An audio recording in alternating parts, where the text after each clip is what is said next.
kuzima bwawe naho abadayimoni bikuzimu bovyura ingunza ntibazoshobora kurishira hasi mu izina rya so. Amasezerano Imana yaguteguriye nasi umwijima yo kwasama ntibazoshobora kuyishira hasi mu izina rya so. Naho abarozi bohaguruka ntibazoshobora kuyishira hasi mu izina rya so. Ico Imana yanditse yaracanditse kuzima bwawe. Dusomere muri Yohana igice cyaho ca 19 ku murongo waho wa 17 ku murongo waho 22.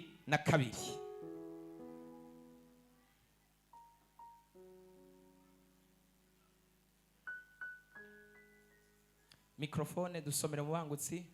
Iyindi mikrofone irihe?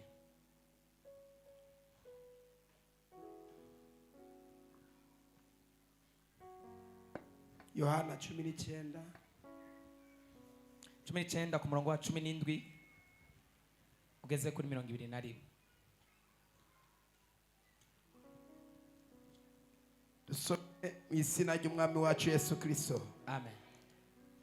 Yohana 19:17 aravuga ngo babamba Yesu.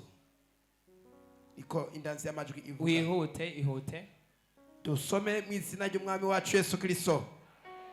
Nuko basumira Yesu avayo yikoreye umusaraba ashika ahantu hitwa Nyagihanga. Nuko basumira Yesu. Gusumira umuntu no kumwataka. Mu Giheburayo hitwa Golgota. Ego. Bamubambaho hamwe n'ababandi babiri, umwe hirya uwundi hino. Yesu yari hagati. Pilato yandika icyandiko agishira ku musaraba. Pilato yandika icyandiko ku mutwe wa Yesu ku musaraba agishira hejuru ku musaraba. Cyanditswe ngo Yesu Umunyanazareti, umwami w'Abayuda. Benshi mu Bayuda basoma icyo cyandiko kuko aho hantu Yesu yabambwe hari hafi y'igisagara, kandi cyari cyanditswe mu Giheburayo no mu Kiroma no mu Kigiriki. Nuko abaherezi bakuru b'Abayuda babwira Pilato bati, ntaco wandika ngo umwami w'Abayuda, ariko uti yivuze ngo ni jewe mwami w'Abayuda. Pilato arabishura ati cyo nanditse nacanditse. Amen. Dukomere Imana amashi menshi, twongere Imana amashikana. Mu majambo make, ubuzima bw'umuntu wese, ubuzima bwose umuntu azocamwo, ibihe umuntu abamwe mu misi we kubaho, imisi umuntu abaho kwisi, imirango umuntu abaho kwisi, akazi umuntu akora, daily life, ubuzima bwa buri munsi umuntu agendagendamwo, n'ibyo uzoba uzokurongora uwakurongoye, cyangwa se ubuzima bw'uzobamwo, aho uzoba, uko uzotera imbere, aho uzogarukira. Ntabwo ari ibintu biba as a coincidence, ntabwo ari ibintu biba nk'igihamana, cyangwa se ibintu biba bitategekanyijwe, ntabwo ari ibintu biba par accident, ntabwo ari ibintu biba ijoro rimwe bigashigwa mu ngiro, ntabwo ari ibintu biba ku gihamana. Imana dufashe cyane gose, ubuzima bw'umuntu wese umuntu abamwo butegurwa kandi bugashigwa mu ngiro n'inama runaka yo mu ijuru. Kuko biravuga bagiye kurema umuntu, Imana iravuga ngo tureme umuntu asa natwe. Hari inama yakozwe before the creation of humankind, mbere yuko ikiremwa muntu kiremwa. They were a meeting, harakoretse inama kugira ngo umuntu ashobore kubaho. After that meeting, inyuma y'iyo nama umuntu abona kubaho. Ni kuvuga nimba harabaye inama yo kuremwa umwana w'umuntu, every meeting, inama yose iba igira icyo yigako, igategekanya n'icyo yize, igashira no mu ngiro ku kintu runaka yizeko. Nico gituma ubuzima bw'umuntu wese buba bwarateguwe, bugaterekwa ahantu, bugashigwa ahantu, hama bugashigwa mu ngiro bivanye n'inyenyeri umuntu ahawe. The star, nimba ari inyenyeri yo kuba international biciye mu kuririmba, iyo nyenyeri Imana yo mu ijuru iyandika kuri wewe ikaguteza imbere biciye kuri yo. Nimba ari kumugwiza atunga mu rudandazwa, iyo nyenyeri Imana irayandika ikayishira kuri wewe. Nimba ari inyenyeri yo kumuvuga butumwa, iyo nyenyeri Imana irayandika ikayishira kuri wewe. Nimba ari inyenyeri yo kuba umuntu runaka akomeye mu buryo runaka, Imana irayandika ikayishira kuri wewe. Naho abantu bokubona bakabona urakenye, bakabona urasuzuguritse, naho wokura ugakura uri imfuvyi udafise ukuntu ushobora kugera kuri iyo nyenyeri, naho wokura ukagira ugakura udasice epfo n'icaruguru, naho umusambanyi akomeye, naho woba umunyabyaha akomeye, naho woba umupagani akomeye, iyo nyenyeri Imana yagushizeko, ico kintu Imana yakwandikiye, vyanka bikunda biteba canke binyaruka, utegerezwa kuba ico Imana yanditse ku buzima bwawe. Ndabona abantu baje gukorana hano, inyenyeri zabo zari zarazimye, hamwe n'abadayimoni bariko bagerageza kwicara ku kintu Imana yabateguriye. Inyuma y'aya masengesho, inyuma y'uyu mugoroba, uratangura kuba mu Imana yakwandikiye mu izina rya Yesu. Nimba rero muri wowe wiyumvamo kuri umuntu akomeye, ukaba utari ko umuntu akomeye, ukaba utari kuraba umuntu akomeye, nimba muri wewe wiyumvamo kuri umuririmbyi international, nimba muri wewe wiyumvamo kuri umukozi w'Imana runaka, nimba muri wewe wiyumvamo yuko you deserve good things, ukeneye umugabo mwiza, ukeneye urugo rwiza, ukeneye amafaranga, ukeneye urugendo, ukeneye inzira runaka, ariko ukaba utari kurinjira muri ico kintu ugomba kujamo cyangwa wategerezwa kubamwo, cyangwa muri ico kintu Imana yanditse, ingorane suko Imana itagiteguye cyangwa Imana itacanditse cyangwa iyo nyenyeri utayifise, ariko hari inama runaka zikoreka mu isi y'imhemo zikugurura amarembo yo kuza kwicara no kuburabuza no guhagarika imigabo n'imigambi Imana ibifise kuza gomora. Ariko nagomba ntangariza umwana wa repentance wese ari hano, ico Imana yanditse yaracanditse, ico Imana yateguye yaragiteguye, ico ijuru ryateguye yaragiteguye. Uyu munsi ikintu cyose cicaye ku masezerano yawe kirahagurutswa. Tela haleluya, kirahagurutswa mu izina rya Yesu Kristo, kirongera gihagurutse mu izina rya Yesu Kristo.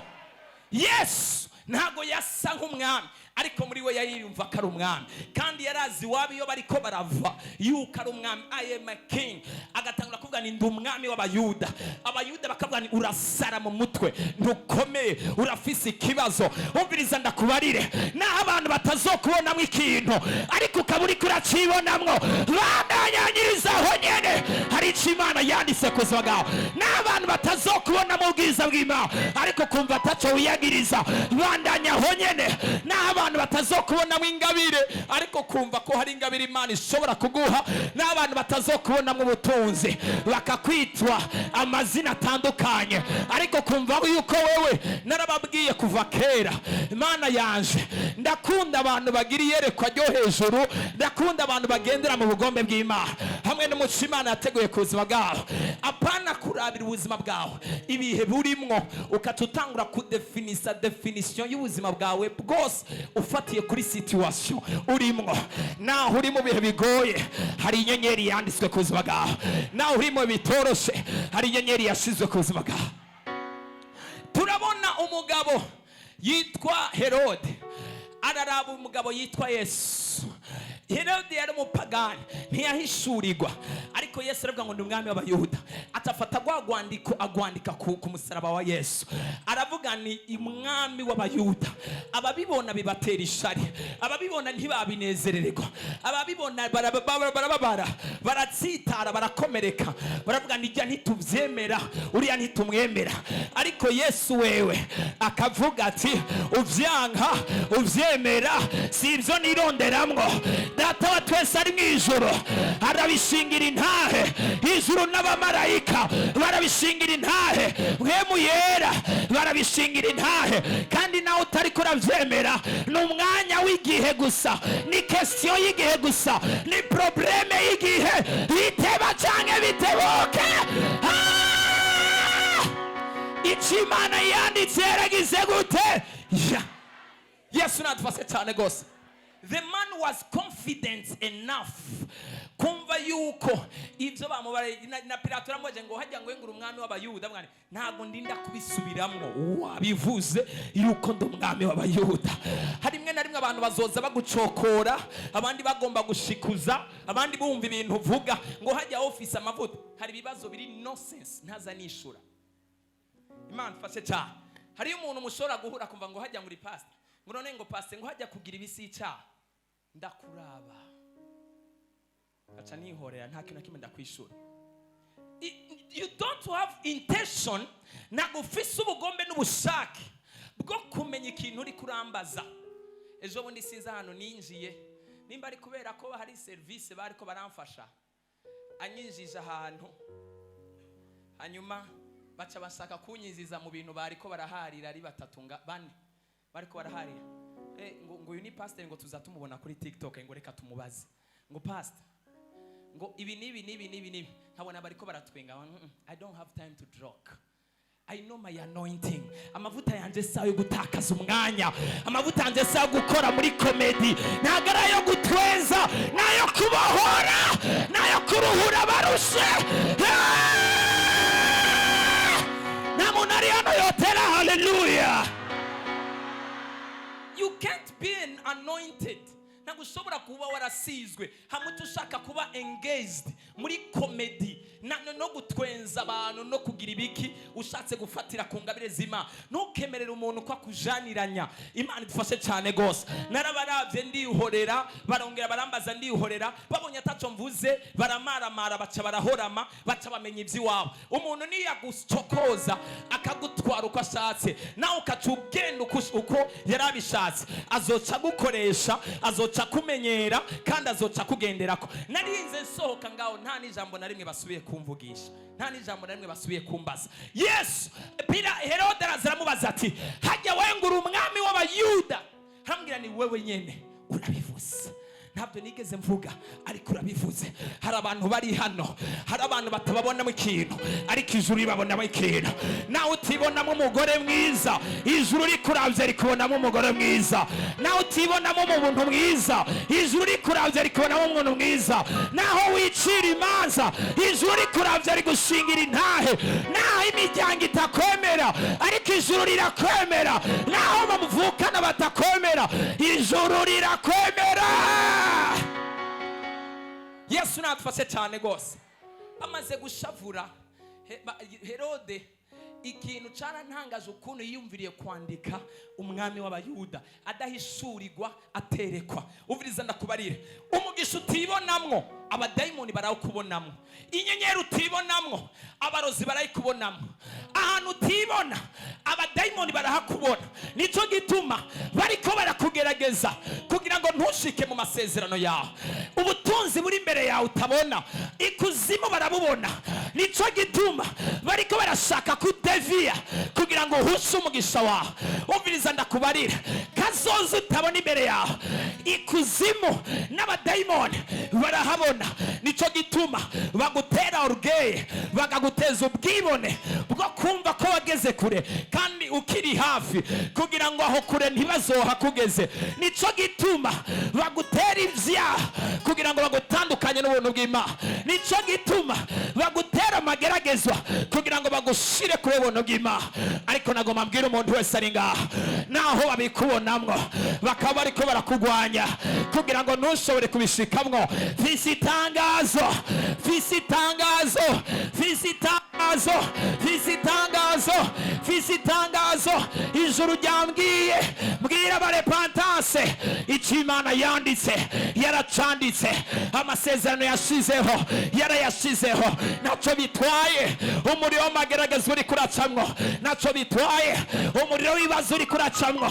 Icyo Imana yanditse yaracanditse. Naco bitwaye ibihe bigoye uri kuracamwo. Icyo Imana yanditse yaracanditse. Naco bitwaye ingorane uri kuracamwo. Icyo Imana yanditse yaracanditse. Naco bitwaye abatakwemera n'abagupinga ntibizobuza umugambi w'Imana gushika. N'abarundi baravuze ngo amaso y'ibikere ntabuza abavomyi kuvoma. Rutera iyindi haleluya niniya. Uko utera haleluya Imana ishire mu ngiro ubugombe bwayo ku buzima bwawe. Uko utera haleluya icyo Imana yanditse igishire mu ngiro ku buzima bwawe. Uko utera haleluya Imana ive mu gacerere ishire mu ngiro icyo yasezeranye. Imana ishire mu ngiro icyo yasezeranye. Haguruka umbwirire abantu batatu canke babiri ati icyo Imana yanditse yaracanditse. Umugabo Imana yagusezeranye yaramugusezeraniye. Urugo Imana yagusezeranye yaragusezeraniye. Abana Imana yagusezeranye yaragusezeraniye. Ivyo Imana yakwandikiye yarabikwandikiye. Inyuma y'amezi makeya ndabona abantu bari ngaha tangura kwinjira muri mariage zabo. Inyuma y'amezi makeya ndabona abantu ngaha bagiye gutwara imiduga yabo. Inyuma y'amezi makeya ndabona abantu bari ngaha bagiye kuronka ama promotion. Inyuma y'amezi makeya arabarande revrosatayaza niko ndabona inkwano ziriko ziratangwa ku bwinshi. Hari abavyeyi bagiye kwakira inkwano, hari abakobwa bagiye gutangira kwakira inkwano, hari abahungu bagiye gutanga inkwano. Randebo ya zatakarabo niko ndabona abantu basinyigwa. Ariko Mana yanje mbabarira base naho batovyumva bose, bitume vyumva abantu 30, bitume vyumva abantu 40, bitume vyumva abantu 50. Oh haleluya. Inyuma y'imisi mikeya, inyuma y'imisi mikeya ndabona abantu intahe bavuga ibitangaza n'ibimenyetso Imana yabakoreye. Nta muntu ari hano yotera haleluya. Ongera utere yindi haleluya. Ongera utere yindi haleluya. Hari umukobwa ari hano amaze igihe afise confusion ku rugo rwiwe, ari kumwe n'umufiance ariko ibintu ntari karabibona neza. Imana iravuganye nanje, icyo yanditse yaracanditse, iraje gutomora ibintu.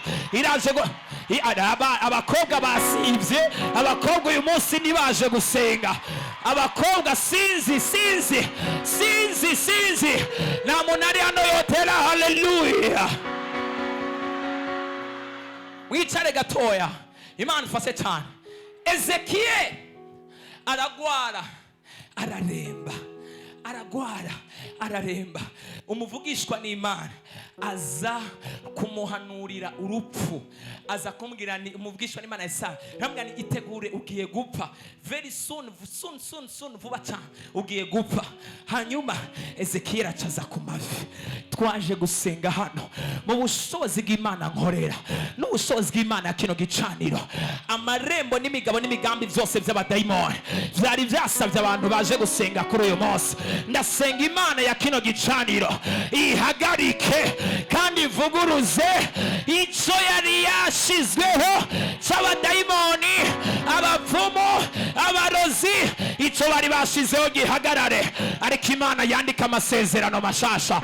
Imana yandika amasezerano mashasha. Imana yandika amasezerano mashasha. N'umuntu wese ari hano iminsi we yo kubaho yari yagabanutse, yaramaze iminsi ategwa n'impwemu y'urupfu. Uyu munsi Imana yandike amasezerano mashasha. Uyu munsi Imana yandike amasezerano mashasha. Uyu munsi Imana yandike amasezerano mashasha. Ndabona ijoro rigiye guhagurutsa abamarayika bandika amasezerano mashasha ku buzima bw'abantu. Ninde ari hano yizera tere haleluya? Ongera utere yindi haleluya. Imana dufashe cyane gose.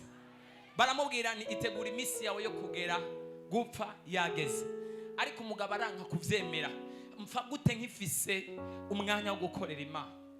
Yesu natufashe cyane. Mpfa gute nyinyotewe gukorera Imana? Arabwira Imana ndanse gupfa. I refuse to die. Hari umuntu afise ikintu yumva yokwanka kuri uyu mugoroba. Habwa no, I refuse this. Sindabona icyo wanditse. Hari ahantu ntaragera, hari aho ntaraja, hari aho ntaragera, hari inzu ntarinjiramwo, hari yandi mavuta ntarageramwo, hari abantu batarakizwa, hari abantu bakiri mu vyaha, hari abantu bataramenya agakiza, hari abantu bakirushe kandi bazoruhuka biciye muri jewe.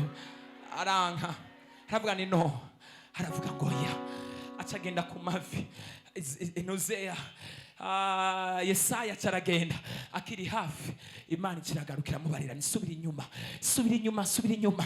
Icyandiko cyari cyaheze, ariko ndanditse icyandiko gishasha, ndanditse icyandiko gishasha, ndanditse iyindi myaka 15, kandi muri iyo myaka 15 nta murozi, nta mupfumu, nta dayimoni, nta jini, nta gisigo, nta mpemu mbi izohagarara.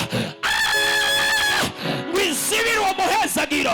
Hari umuntu ari hano Imana yasezeraniye amasezerano, hari umuntu ari hano afise icyo Imana yamusezeraniye, ariko imwemu y'urupfu iriko irahagarara imbere yawe, imwemu y'inyatsi iriko irazibira ivy'Imana yanditse. By fire, by power, turarekura ubushobozi bupima amavorte menshi y'umuriro mw'isi y'imwemu, ubomore kandi uturi rusenyure. Abadayimoni bose bariko barazibira icyo Imana yanditse kuzwagaho. Abagabo Imana yanditse amasezerano murayajamo mw'izina rya Yesu. Abanyamihamagaro murakorera Imana mw'izina rya Yesu. Abadandaza muradandaza mw'izina rya Yesu. Abarangura murarangura za Shini na za Dubai. Abizera sinzi ko bari hano batele haleluya. Yesu natufashe cyane. Iyo Imana hari ikintu yanditse, nothing is permitted to take your life before you enter in your promise. Imana hari ikintu yanditse ku buzima bwawe, nta kintu na kimwe cyemerewe gutwara ubuzima bwawe. Haguruka uvuge rino jambo ry'ubuvugishwa, ubwira Imana mu izina rya Yesu, nta dayimoni, nta murozi azontwara, azotwara ubuzima bwanje, azotwara umugingo bwanje, azotwara umunezero wanje, ntarashika mu masezerano yanje, ntarinjira mu vy'Imana yasezeraniye, nta sanganya rizotwara amaguru yanje, ntaragendera muri ya modoka yaje, nta mudayimoni azonca amaboko ntarambara impeta y'ubukwe, nta mudayimoni azonca amaboko ntaragera iyo nategerezwa gushika, nta rupfu, nta sumu, nta burozi uzotwara umubiri wanje ntaraja muri ca gihugu c'isezerano, ntarazunguruka isi nk'uko abisezeraniye. Icyo Imana yanditse yaracanditse, icyo Imana yanditse yaracanditse, icyo Imana yanditse yaracanditse. Nta muntu ari hano yotela haleluya. Muvyagira Imana bahumugisha. Ikintu cyose kigerageza kuza gutwara ubuzima bwawe cyangwa se kiburabuza umugisha wawe n'isezerano ryawe, mbere yuko winjira mu cy'Imana yagusezeraniye, icyo kintu kiba kiriko kiraza kugwanya icyo Imana yanditse ku buzima bwawe. Niwicare ubona abadayimoni bariko baratwara umugabane wawe. Don't let the devil manipulate your star. Yesu natufashe cyane gose. Utegerezwa kwemera kuruha cyane, utegerezwa kwemera kuvunika cyane, utegerezwa kwemera kugwanira amahirwe yawe cyane. Uburemere bw'inyenyeri Imana ikwandikira bungana n'uburemere bw'ibibazo n'amageragezwa ugira. Nico gituma niwabona ugira utubazo dukeya uzogira amakenga yakazoza kawe, ariko ukabona uri umuntu ari karagwanywa, abadayimoni baguhiga mu ndoto, ubona ibintu biteye ubwoba, abagabo bijora abazimu bakuniga, abarozi bagutega imitego imwemu mizikurondera, ukabona abantu bagufitiye amashari, iyo utambutse basigara barayora ivu ryaho wahonyoye bakuroga, iyo winjiye mu nzu bakuroga, urara utaryamye ubona ibintu bikubujije amahoro. My dear, you have a very blighting star. Hari inyenyeri idasanzwe ufise, abarozi bariko baratinya ko ishobora kubahungabanya. Mu muryango iwanyu ntibashaka ko umugwiza atunga, abapfumu bakubonye ukura, abarozi babonye ukiri mutoya, ntibashaka yuko ushobora kugera kure. Yesu natufashe cyane. Nico gituma bariko barasunika ivyo bitero byose kugira ngo bashobore kukuburabuza. Nundi muntu wese ari hano, intambara siza abarozi n'abadayimoni gusa. Ukabona abantu baragupinga mu bintu byose ukora, ukabona abantu iyo ukoze ikintu cyatuma abantu batwenga ahubwo bakakuzomera, ukabona ibintu byose barabipinga, barabigaya, barabiminimiza. Gerageza kubandanya ukora kugeza ku rugezo batazoronka ijambo n'uruvugiro bashobora kukuvuga. Gerageza kubandanya ukora kugeza yuko bazobura ijambo basubira kukuvugako, kubera Imana izokuduza ikongera ikakuduza, ikongera ikakuduza, ikongera ikakuduza, ikongera ikakuduza, ikabambura ijambo. Yesu natufashe cyane gose. Haleluya. Nimba utari kurashika mu Imana guteguriye cyangwa Imana yanditse kuzima bwawe, hari abadayimoni n'abarozi bariko baragwanya Imana yanditse ku buzima bwawe. Yesu natufashe cyane gose. Herode haravuga ngo uyu ni umwami w'abayuda. Ikintu abantu batariko barakikubonamwo, ijuru rikorera kikubonamo mu izina rya Yesu. Hari umuntu abona ikintu yibonamo ikintu hano, uvuga ni jewe uyu munsi naho ndi umuntu asanzwe, ariko ndiko ndibona nk'ubu jewe hari ahantu ndiko ndibona mu myaka 5 iri imbere, hari ahantu ndiko ndibona mu myaka 10 iri imbere, hari ahantu ndiko ndibona, kandi Imana yamaze kwandika, yaracanditse. Kandi nimba ndongorwa na Mpwemu Yera, ndi umwana wayo, kandi ndi umukunzi w'Imana, kuko ivuga ngo abarongorwa na Mpwemu Yera nibo bana b'Imana. Kandi nimba ndongorwa nawe, nzoba mu bugombe bwiwe, nzoba no muco yanditse. Ibiri hanze by'ubugombe bw'Imana, Imana ibihagarike kuzwaga mu izina rya Yesu. Imana ibihagarike kuzwaga mu izina rya Yesu. Imana ibihagarike kuzwaga mu izina rya Yesu.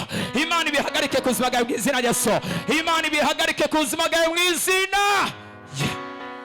Nta munari hano yotera haleluya. Yesu natufashe cyane gose. Ndumva mu buryo bw'imhemo hari inyenyeri z'abantu zicawe ko n'abadayimoni, zicawe ko na za karande, ziriko zirakoma induru zishaka kuja hagaragara. Mugabo karande ntago zishobora kwemera ko zija hagaragara. Ndumva mu buryo bw'imhemo hariho ingendo z'abantu ziriko zirakoma induru zivuga ngo ngomba kuguruka, I want to come out here. Mugabo imizimu n'amajini n'abadayimoni baricaye kuri aya masezerano, nibashaka yuko aya masezerano aja habona. Ndumva mu isi y'umwijima hari abantu bateguriwe kuba abadandaza bakome, ariko iyo bagiye kudandaza nta na kimwe kivamo. Hari abantu bateguriwe kuba abagore bakabyara bakarondoka, ariko inda zabo zarugawe.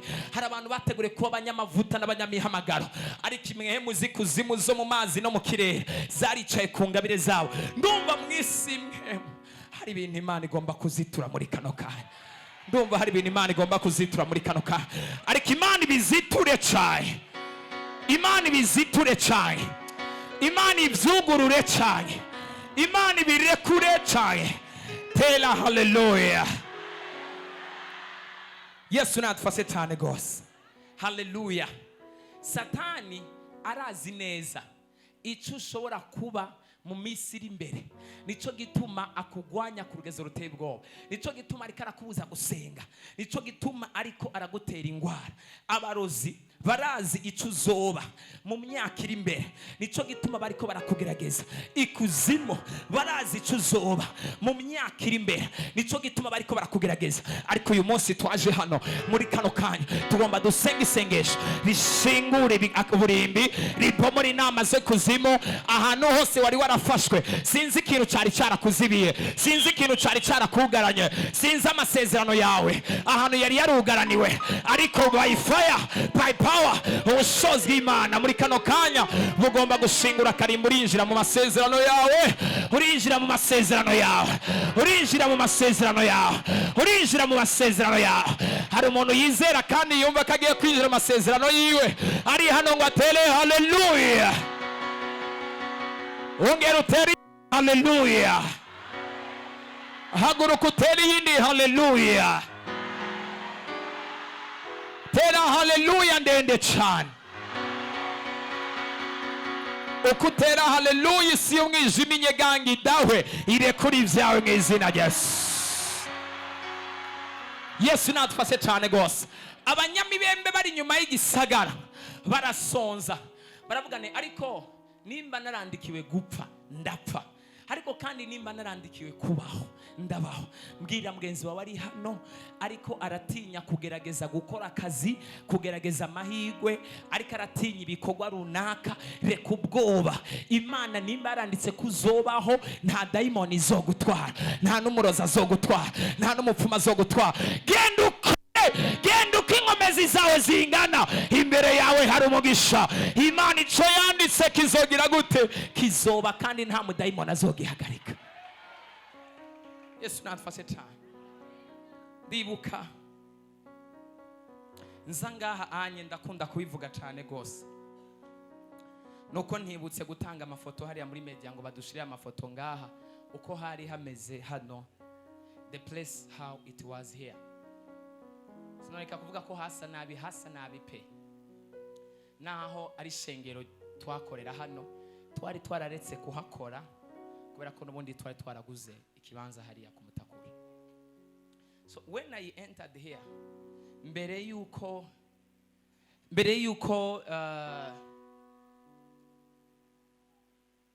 umunsi wa Mungu wa mbere ugira ngo dukorane hano, naraje ndinjira hano ndaraba ndavuga ni Imana abantu bazova ndazungurutse ubwenge ndiyumvira ndasenga. Murazi noneho ikintu cyantera ubwoba, umuntu wese na telefona yaciye yibaza ngo ngira ndamusaba amafaranga kubera ko nta kintu na kimwe cari ngaha. Nta muntu n'umwe yeze saba amafaranga. I did not ask anyone money. Ndaza hano ndafukama hano ndarira Imana ndi mwiyerekwa gatoya cambona hano hariko abantu ibimuga nkabona biriko biratambuka, nkabona intahe nyinshi, nagize ngo ndasinziriye cambona huzuye abantu, ndavuga ni huzuye abantu. Yesu adufashe cyane, ngira ngo ndarose ariko ntago zari indoto, byari hishurirwa. Imana irambarira ati genda ukore, go and work, zobana nawe. It was not easy. Ntago nari ubwoba bwo kuvuga ubutumwa kandi nari ntekanye ndi alles cyane, ariko ikintu camajije amajoro ntasinziriye. Havuga ni nta baririmbyi bahari, nta musenza hari, nta mudiakoni. None ndavuga ubutumwa ndavyikorane, I will do everything. Who is going to help me? Imana fase cyane gose. Hallelujah. Ndafukama ndasenga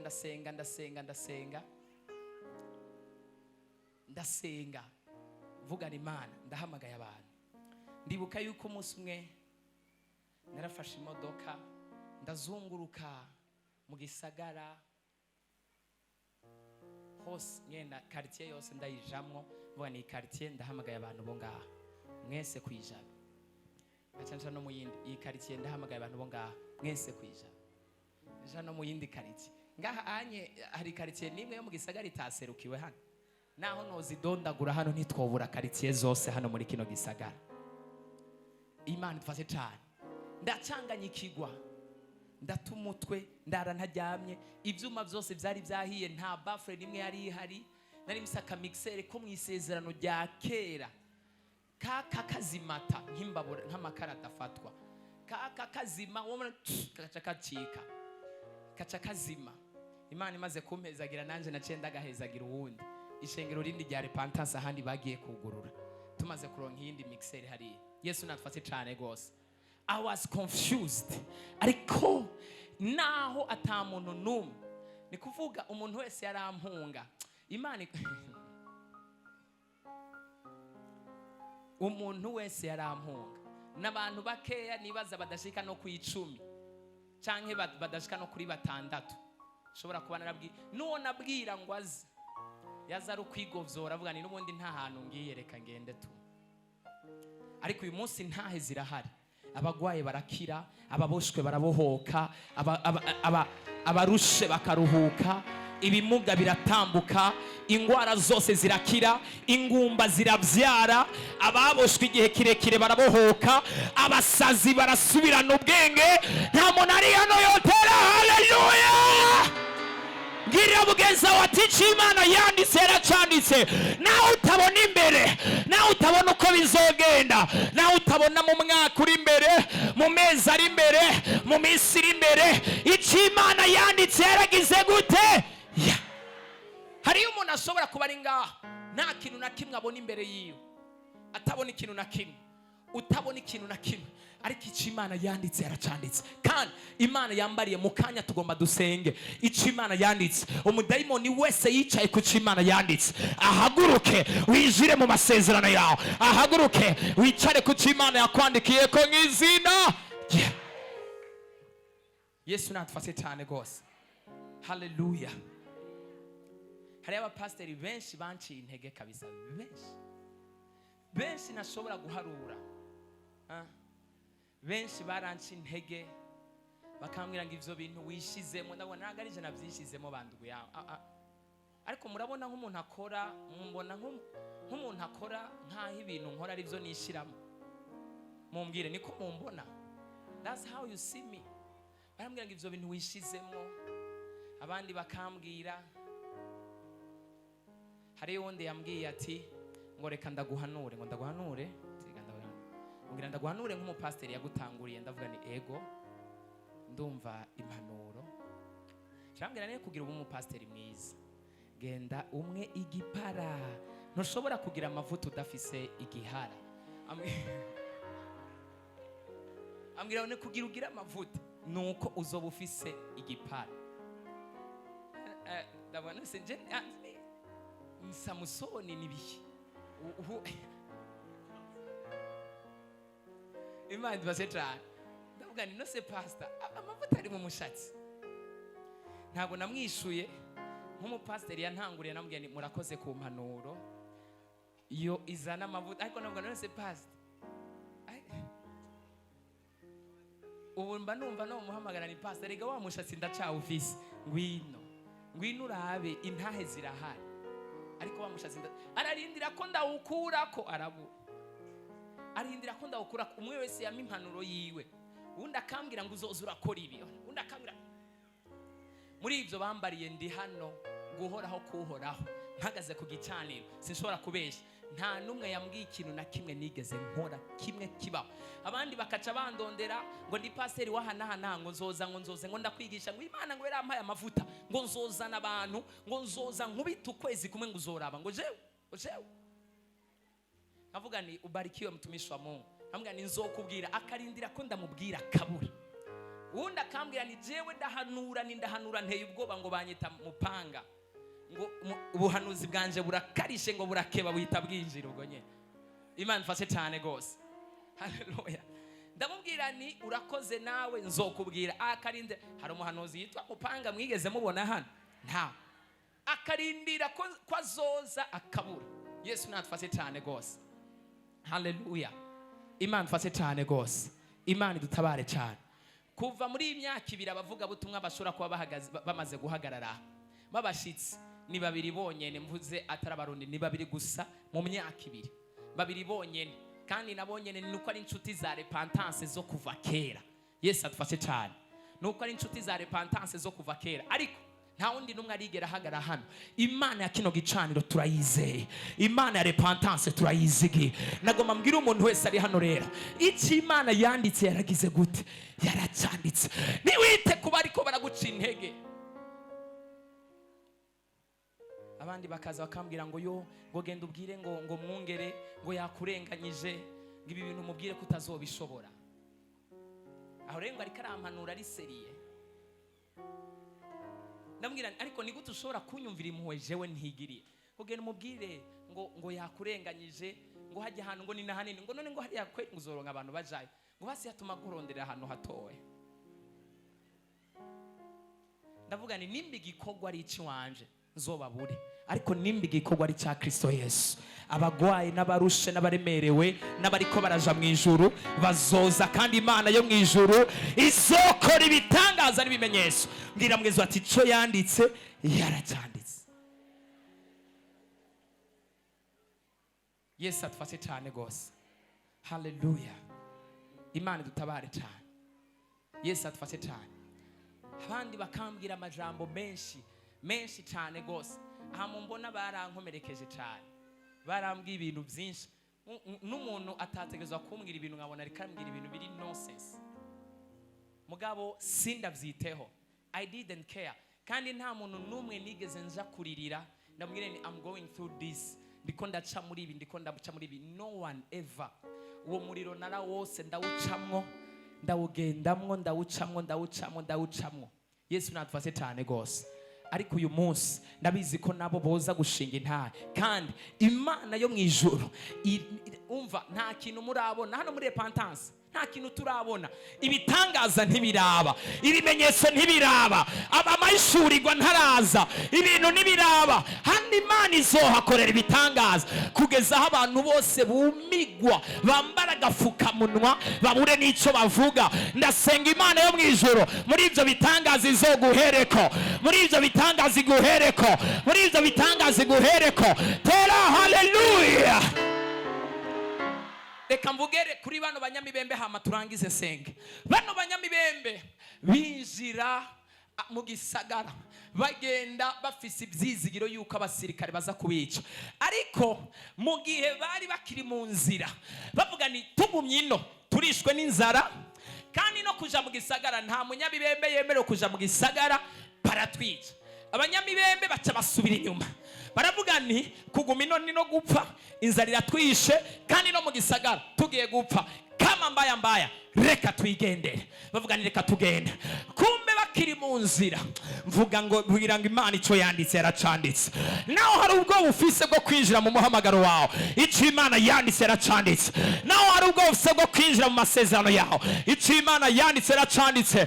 Ndahanuriye ubuzima bw'umuntu wese ari hano, icyo Imana yanditse gishire mu ngiro mu buzima bwawe.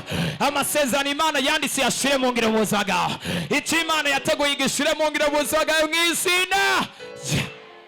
Imana dufashe cyane gose. Haleluya. Babanyamibembe batangura gutambuka, uko batambuka amaguru yabo Imana itangura kuyamprisha, amaboko yabo Imana itangura kuyamprisha, batangura kumva nyamugigima. Abasirikare bari hari anya mu makambi batangura kumva ibigwanishwa byinshi biriko biraza, baza bahonyoye, umwe ahonyoye kiba kumva ni kibombe kiriko kirajugumira, uwundi ahonyoye bakumva n'amafarasi, uwundi akomya karuru bakumva n'imikogote. Batangura kuvuga ngo noneho bigenze gute, birashoboka ko twatewe. Kumbe n'amaboko y'abantu badashoboye, n'ibiganza by'abantu badashoboye. Hari abantu batubona nk'abadashoboye, hari abantu bakubona nk'udashoboye, hari abantu bakubona nk'umuntu w'imyaka mikeya, ariko ndavugishije hejuru ubuzima bwawe nk'izina rya Yesu Kristo, imyaka yawe Imana yongera inkomezi, amashure yawe Imana yamprishe, ibiganza byawe Imana ivyongera inkomezi, Imana igukoreshe mu gishingo cyawe. Arabondere vosataya, amajambo yawe Imana yongera igikundiro, aho ugeze hose ibitangaza n'ibimenyetso bikoreke mu izina. Tugiye gusenga, ngiye guhamagara ubushobozi bw'Imana, tugiye guhamagara ubuntu bw'Imana. Yesu adufashe cyane gose. Haleluya, haleluya. Ngomba manze sengera abantu bagwaye. Ndumva uyu munsi hari imhemu yo gukira ingwara Imana yamanuye muri kino kibanza. Ndumva abamarayika bo gukira ingwara Imana yabamanuye muri kino kibanza. Ndumva abamarayika bo kubohoka Imana bamanuye kuri kino kibanza. Hari abantu biteguye gukira ingwara hano, hari abantu biteguye kubohoka, hari abantu biteguye gutabagwa, hari abantu biteguye gukira. Uri hano ngo utere haleluya. Nikodemo abwira Yesu ngo ndatangaye ko ushobora kumenya ibyo nariko ndiyumvira nkiri munsi y'igiti. Yesu aramubwira ngo wemeje kubera ko ndakubwiye ibyo ari kuriyumvira uri munsi y'igiti. Aramubwira ni nukuri ndakubarire, uzobona nibigira gute nibibiruta. Hano nimba hari ibyo wari warigeze kubona, Imana igomba gukora mu buzima bwawe ibibiruta cyane mu izina rya Yesu. Imana igomba gukora mu buzima bwawe ibibiruta mu izina rya Yesu Kristo. Ngomba dufate umwanya gusenga, umuntu wese yegeranye utuntu twiwe, kuko ndabona hari ubushobozi bw'Imana bugomba guca hano. Yesu nadufashe cyane gose. There is a mighty hand move of God is about to pass here. Hari ukuboko kugomba kubohora abantu.